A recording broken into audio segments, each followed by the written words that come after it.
দেখুন বন্ধুরা, কত সুন্দরভাবে কাজগুলো করতেছি। এই যে সামনে দেখতেছেন, আমি জুতার ফিতাগুলো ভরাইতেছি। কাটিং করার পর আমি জুতোর ফিতাগুলো ভরাইতেছি। এভাবে ফিতাগুলো ভরার পরে মালগুলো ফিতে ভরাইলেই মালগুলো রেডি হয়ে যাবে। প্রথমে কাটিং করে নিতে হয়, কাটিং করে নেওয়ার পরে কাটিং মেশিন দিয়ে কাটিং করে নিতে হয়। নেওয়ার পরে ফিতাগুলো ভরাইতে হয়, ফিতাগুলো অ্যাডজাস্ট করলেই জুতাগুলো কমপ্লিট, তারপরে বাজারজাত করা যাবে। তো দেখুন আমি করতেছি, দেখুন আপনারা দেখতেই থাকুন কীভাবে জুতোগুলো আমি সূক্ষ্মভাবে সুন্দরভাবে, অতি সুন্দরভাবে এবং খুব দ্রুততার সহিত ফিতাগুলো অ্যাডজাস্ট করতেছি। এই যে অ্যাডজাস্ট করতেছি, দেখেন মালগুলো আমার হাতে কীভাবে অতি তাড়াতাড়ি সূক্ষ্মভাবে অ্যাডজাস্ট হইতেছে। তো দেখতেই থাকুন, মালগুলা করতেছি। কমপ্লিট হলে আপনি মালগুলো দেখতে পাবেন, সুন্দর হচ্ছে, মালগুলো সুন্দর হচ্ছে।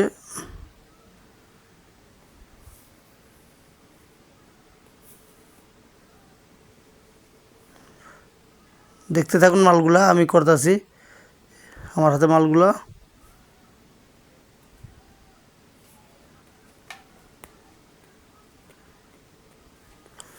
দেখুন মালগুলো আমি করতেছি কীভাবে সুন্দরভাবে ফিতে অ্যাডজাস্ট করতেছি।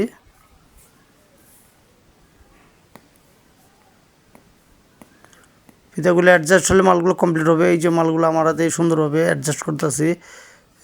তো দেখতে থাকুন, এভাবে মালগুলো কাটিয়ে নেওয়ার পরে ফিতাগুলো অ্যাডজাস্ট করতে হবে, আর অ্যাডজাস্ট হলে মালগুলো রেডি হবে।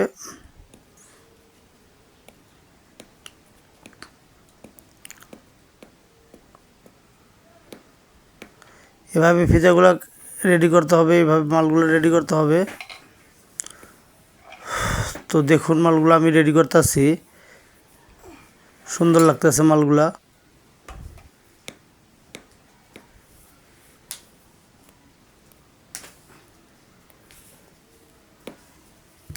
এভাবে মালগুলো রেডি করতে হবে এবং ফিতা ভরে রেডি করতে হবে।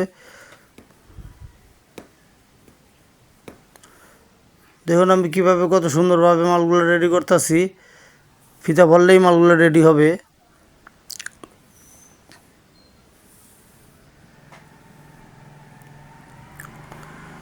মালগুলো এভাবেই রেডি করতে হবে।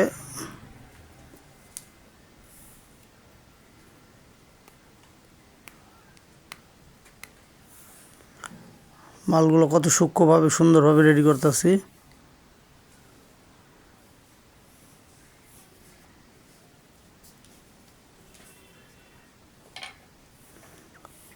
দেখতে থাকুন, দেখুন মালগুলো আমরা রেডি করতেছি। এটা লাস্ট ফিতা ভরানোর পরেই মালগুলো ফিনিশিং হবে। ফিতা ভরলেই মালগুলো রেডি হবে কমপ্লিট। এগুলো এখন বাজারজাত হবে।